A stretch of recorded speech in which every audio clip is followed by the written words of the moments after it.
اعوذ باللہ من الشیطان الرجیم بسم اللہ الرحمن الرحیم اللہم صلی علی سیدنا محمد معدن الجود والکرم وآلہ وسلم۔ سامعین و ناظرین اکرام، السلام علیکم ورحمۃ اللہ وبرکاتہ۔ آج کا ہمارا موضوع یہ ہے کہ ہدایت سے انکار کا انجام۔ دیکھیں، عام طور پہ اگر سچی بات آپ مجھ سے پوچھیں کہ ہدایت کو ہم نے قبول کیا ہے یا نہیں کیا، تو میں واضح طور پہ کہہ رہا ہوں کہ ہدایت کو نہ تو ہم جانتے ہیں اور نہ ہم نے اسے قبول کیا ہے۔ ہدایت کا مفہوم حقیقی طور پہ ہم نہیں جانتے کہ ہدایت ہے کیا، بس ایک خیال ہے، جس طرح اسلام ہے۔ ہدایت کے بارے میں ہم حقیقی طور پہ جانتے بھی نہیں ہیں۔ جب جانتے نہیں ہیں تو قبول کرنے کا کیا مطلب ہے؟ یہ بات ذرا اس پہ آپ غور کرنا ہوگا کہ کیا ہم ہدایت کو جانتے ہیں کہ ہدایت کیا ہے اور اس کی ضرورت ہمیں کیا ہے؟ یہ ہم نے جاننا ہوگا۔ اور اچھا، بہرحال ہدایت سے آج کا جو موضوع ہے وہ یہ ہے کہ ہدایت سے انکار کا انجام کیا ہے۔ دین و دنیا کا خسارہ، مختصر طور پہ دنیا اور آخرت کا خسارہ۔ اور یہ میں نہیں کہہ رہا، اللہ تعالیٰ نے قرآن میں آیت خسرت دنیا والآخرہ کے نام سے یہ آیت موجود ہے۔ اس کا نقصان دنیا میں بھی ہے، دنیا بھی نقصان ہو گیا اور آخرت میں بھی۔ تو دنیا اور آخرت کا یعنی نقصان، ہدایت سے انکار کا انجام۔ اب آپ کو میں نے بتایا ہے کہ ہدایت تو زندگی ہے۔ ہدایت کو قبول کر لینے سے آپ زندہ ہو جائیں گے اور زندہ رہیں گے۔ ہدایت کے انکار سے آپ مر جائیں گے اور مردہ رہیں گے۔ یہ دونوں باتیں ہیں۔ اور ہدایت کیا ہے؟ یہ زندگی ہے۔ اور یہ میں نہیں کہہ رہا، قرآن پاک کی آیت ہے کہ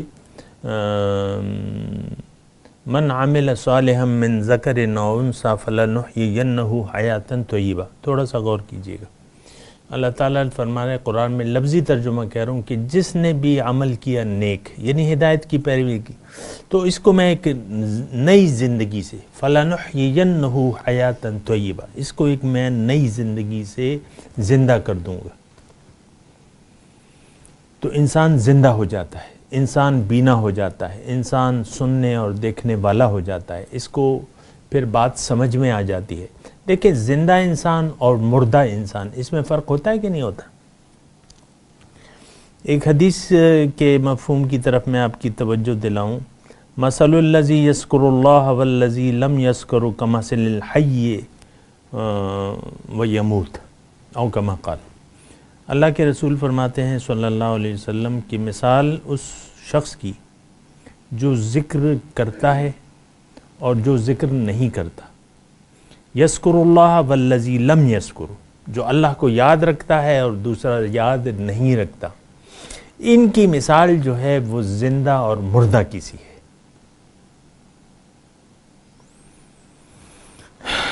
اب ذکر الہی یہ نہیں ہے کہ آپ بس تسبیح لے کے جو ہے اس کو گھماتی رہیں یا گھماتے رہیں۔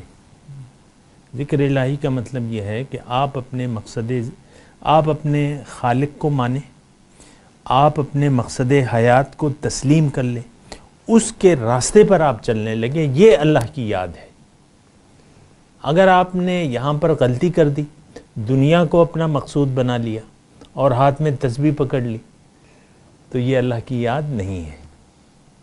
عام طور پہ دیکھیں، ہم لوگ دنیا دار ہیں اور دنیا ہی کو چاہتے ہیں، اسی چاہت میں ہماری جان نکل جاتی ہے اور تسبیح ہاتھ میں رہتی ہے۔ یہ اللہ کی یاد نہیں ہے۔ کہتے ہیں نا کہ در زمان اللہ اللہ در دل گاؤ خر این چنی تسبیح کہ دارد اثر، کہ تمہاری زبان پہ اللہ اللہ ہے اور تمہارے خیالات میں گدھے اور گائے ہیں، گاؤ خر۔ یہ تسبیح کیسے کام کرے گی؟ تو نہیں، یاد الہی یہ ہے کہ آپ ہدایت کی طرف متوجہ ہوں اور ہدایت کو قبول کر لیں۔ اگر آپ نے ہدایت سے انکار کر دیا، جیسا کہ آج ہم نے انفرادی طور پہ اور اجتماعی طور پہ ہدایت سے انکار کر دیا ہے، اس بات کو دیکھیں، بیماری کو اگر آپ تسلیم نہ کریں، مرض کو تسلیم نہ کریں، تو اس کے علاج آپ یعنی پھر علاج کی طرف بھی آپ متوجہ نہیں ہوں گے۔ اسلام کیا ہے ہدایت کیا ہے؟ اسلام ہے. دین کیا ہے؟ ایک طرز زندگی ہے جو آپ کے گھر سے شروع ہوتا ہے. آپ ماں ہیں، بھائی ہیں، بہن ہیں، جو بھی ہیں، گھر میں جو شوہر ہیں، بیوی ہیں، تو آپ کے گھر سے جو ہے اسلام آپ تقاضا کرتا ہے کہ آپ گھر میں ہدایت کو قبول کر لیں. گھر کی ہدایت عام طور پہ سب سے پہلے تو مسئلہ ہمیں گھر میں پیش آتا ہے نا. والدین ہیں، میاں بیوی ہیں، بھائی بہن ہیں، پھر گھر میں جو ہیں مطلب ایک دوسرے کے ساتھ ہم سلوک کرتے ہیں. تو ہدایت یہاں سے شروع ہوتی ہے.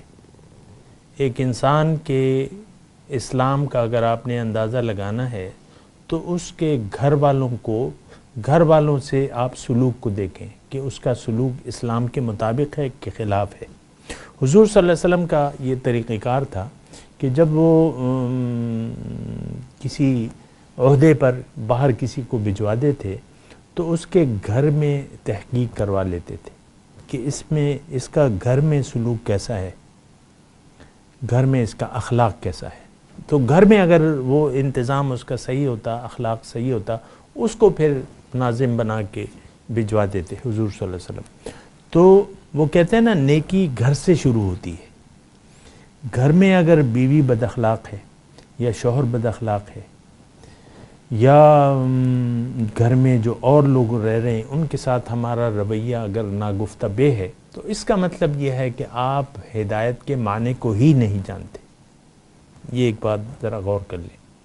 بیوی اگر شوہر کے حقوق کو فراموش کر دے، شوہر بیوی کے حقوق کو فراموش کر دے تو یہ ہدایت نہیں ہے. آپ نے ہدایت تو میں نے آپ کو بتا دیا ہے کہ آپ کے اخلاق کیسے ہوں. دین اخلاق ہے، دین خیر خواہی ہے. تو بہرحال ہدایت، آج کا جو ہمارا موضوع ہے وہ یہ ہے کہ ہدایت سے انکار کا انجام دنیا اور آخرت کی رسوائی ہے. یہ بات نوٹ کر لیں. اور دیکھیں اللہ تعالیٰ کے جو قوانین ہیں وہ اس میں کوئی اللہ تعالیٰ کا کسی انسان کے ساتھ کوئی رشتہ نہیں ہے کہ بھئی میں نے تو بڑی خدمت کی ہے اور میں یہ کرتا ہوں وہ کرتا ہوں. انسان اپنے آپ کو بڑا پاک باز کہتا ہے نا، پھر وہ ہدایت سے بعض اوقات بے نیاز ہو جاتا ہے.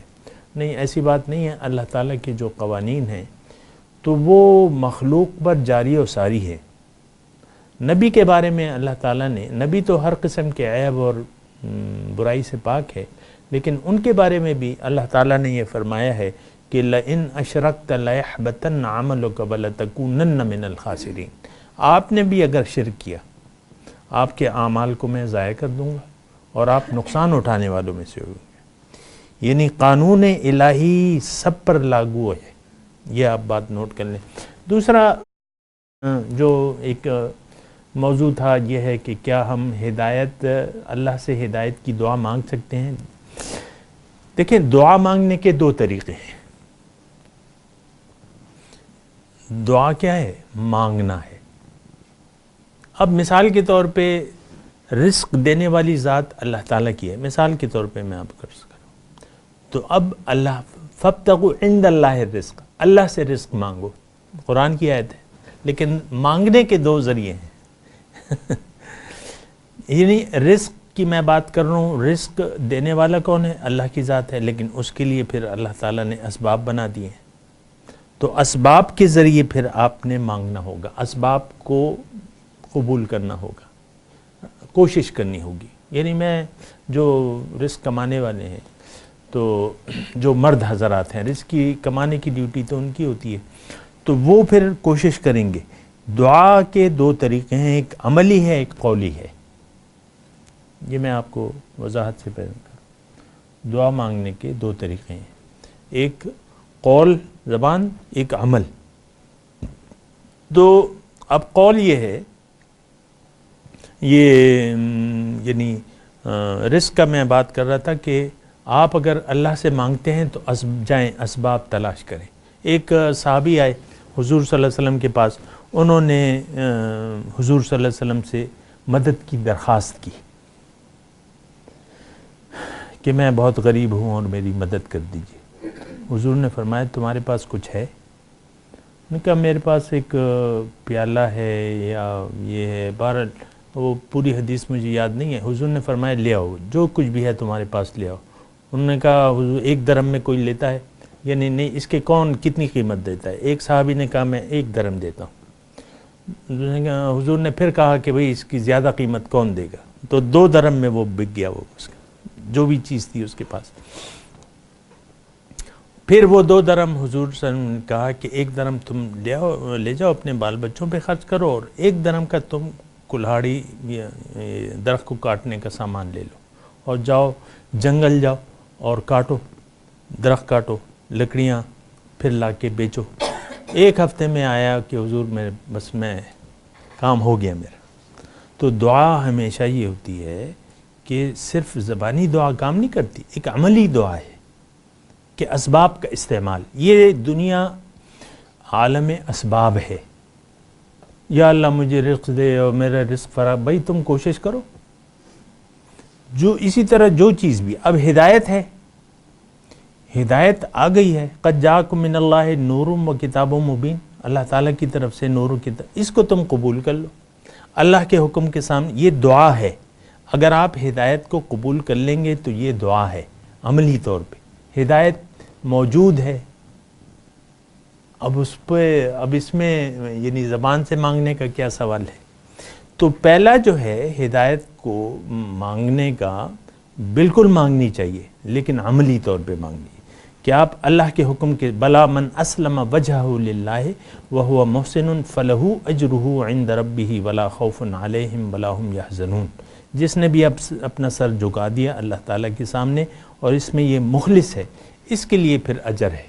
فلا خوف علیہم، اور اس پہ کوئی خوف و غم نہیں ہوگا. تو دعا مانگنا، اصل دعا اعمال کے ذریعے مانگی جاتی ہے. یہ بات ذرا نوٹ کر لیں. اسباب استعمال کر کے آپ دعا مانگیں گے، وہ درجہ ہے دعا کا، وہ پھر اثر رکھتی ہے. اسباب کو استعمال نہ کریں تو پھر دعا کی کوئی حیثیت نہیں ہے. ہم مانگتے ہیں نا اہدنا صراط المستقیم، اے اللہ تعالیٰ سیدھا راستہ مجھے دکھا دے. تو دیکھیں سیدھا راستہ اگر موجود نہ ہو، آپ کو معلوم نہ ہو، مثال کے طور پہ ایک گھر پہ بیٹھی بھی یعنی کوئی عورتیں ہیں مثال کے طور پہ باہر نہیں نکل سکتی، اور کوئی اسے انسان معلوم نہیں ہے، پھر وہ نہیں ہے، تو پھر اب یہ اسباب کی دعا مانگنا بھی جائز ہے. اللہ تعالیٰ مجھے کوئی راستہ دکھا دے، ہدایت کا کوئی میرا رہبر بنا دے، یہ کر دے وہ کر دے. اس وقت آپ دعا مانگ سکتے ہیں جب اسباب نہ ہوں. اسباب موجود ہوں تو آپ نے وہ قبول کرنے ہیں، اور یہی دعا ہے. ہاں اس کے ساتھ یعنی آپ دعا مانگتی رہیں، یعنی جو قولی طور پہ ہے. اب مثال کے طور پہ میں آپ کو ایک جملہ اس میں عرض کر دوں. حضور صلی اللہ علیہ وسلم میدان بدر میں تھے. حضور صلی اللہ علیہ وسلم مدینے سے نکلے تھے قافلے کے لیے. قافلہ تو بچ کے نکل گیا، وہاں سے ایک لشکر آ گیا مسلح، مدینے واپس جانا نہیں چاہتے تھے. پھر مشورہ ہوا، تو مشورے میں یہ ہوا کہ ہم مقابلہ کریں گے. تو اب وہ مقابلہ کیا تھا؟ وہ تو نہتے تھے، تقریباً یہ لوگ نہتے تھے، راشن نہیں تھا، یہ نہیں تھا، وہ نہیں تھا. اور پھر مقابلے میں جو ہے مسلح لشکر تھا، لیکن اس لشکر نے یہ فیصلہ کیا ہم مقابلہ کریں گے، اسباب کو استعمال کریں گے، لڑیں گے.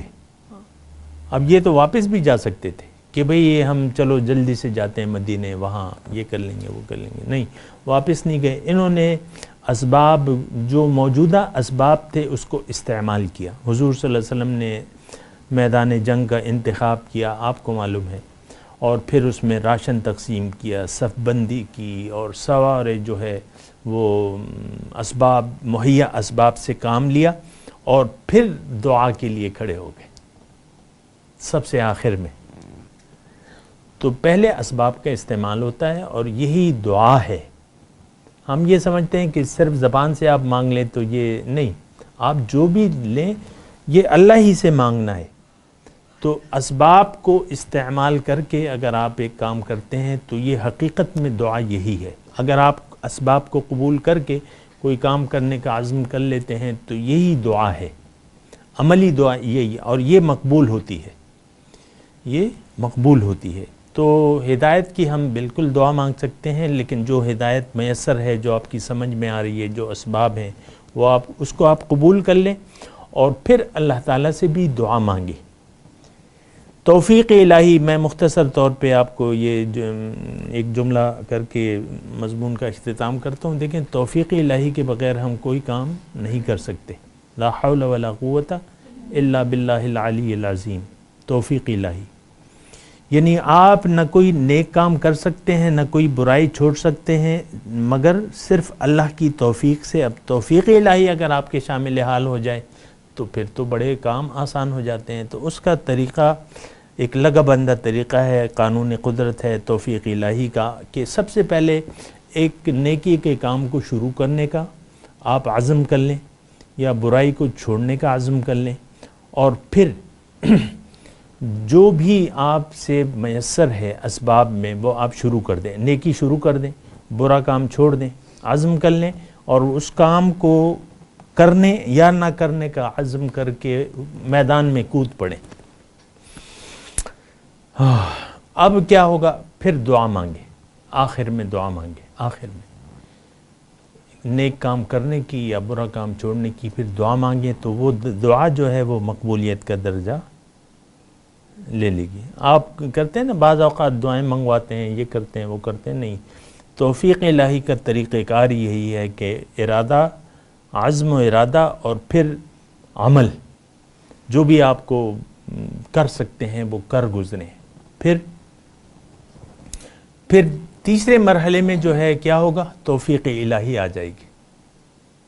ایک کام اگر بہت مشکل ہے کرنا، یا ایک کام کو کرنا مشکل ہے یا چھوڑنا مشکل ہے، توفیق الہی کو اگر آپ یقینی طور پہ اپنے شامل حال کرنا چاہتے ہیں تو اس کا طریقہ یہ ہے عزم و ارادہ، اور پھر آپ کود پڑیں اس میدان میں۔ تو پھر کیا ہوگا؟